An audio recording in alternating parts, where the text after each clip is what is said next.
आणि त्या वाल्मिक कराड संदर्भात अतिशय महत्त्वाची माहिती समोर येते। एक महत्त्वाचा प्रश्न उपस्थित केला जातोय, खरं तर शंका उपस्थित केली जाते। वाल्मिक कराड फिल्म प्रोड्युसर आहे का असा प्रश्न आता उपस्थित होतोय। वाल्मिक कराडचं बीकेसीत ऑफिस असल्याची ही शक्यता आहे।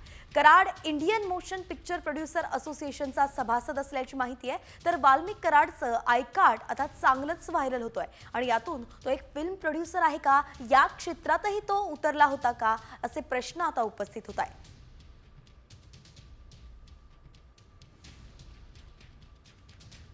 तर संतोष देशमुख हत्या प्रकरणात वाल्मिक कराड सध्या पोलीस कोठडीत आहे आणि अशातच आता एक मोठी अपडेट समोर आली आहे। या संदर्भातली सविस्तर अपडेट जाणून घेऊयात। आमचे प्रतिनिधी योगेश काशीद आपल्या सोबत जोडले गेलेत। योगेश, काय सांगाल? आता कराड हा फिल्म प्रोड्युसर असल्याचं बोललं जात आहे, नेमकं यामागचा मुद्दे कोणते आहेत?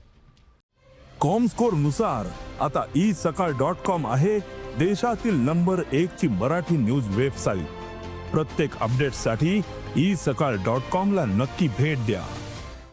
नक्कीच संतोष देशमुख हत्या प्रकरणातील मुख्य सूत्रधार वाल्मिक कराडचे नवनवीन कारनामे जे आहेत ते समोर येताना पाहायला मिळतात। असे जे कार्ड आहे इंडियन मोशन पिक्चरचे जे कार्ड आहे, संतोष देशमुख हत्या प्रकरणातील आरोपी आहे इंडियन मोशन पिक्चर प्रोड्युसर असोसिएशनचे कार्ड जे आहे सध्याला सोशल माध्यमांवरती प्रचंड प्रमाणात व्हायरल होते। तेच कार्ड रणजित कासले नावाच्या व्यक्तीनं सोशल माध्यमांवरती व्हायरल केलेलं आहे। आणि ज्या पद्धतीने संतोष देशमुख हत्या प्रकरणातील आरोपी जो वाल्मिक कराड आहे ते नवीन कारनामे समोर आले। अशातच आता वाल्मिक कराड याच्या बीकेसी मधील फिल्म प्रोडक्शनच्या ऑफिसचा फोटो देखील समोर आल्याचं चित्र समोर आलेलं आहे। आणि त्याचबरोबर जे आय कार्ड जे आहे ते आता सोशल माध्यमांवरती व्हायरल होते। अच्छा, धन्यवाद योगेश, अगदी सविस्तर अपडेट आपण दिली आहे। तर हेच ते कार्ड आहे, आयडी कार्ड आहे जे सध्या व्हायरल होत आहे आणि यावरूनच अंदाज लावला जातोय की कराड हा फिल्म प्रोड्युसर होता आहे का आणि बीकेसी मध्ये त्याचं खरंच ऑफिस आहे का।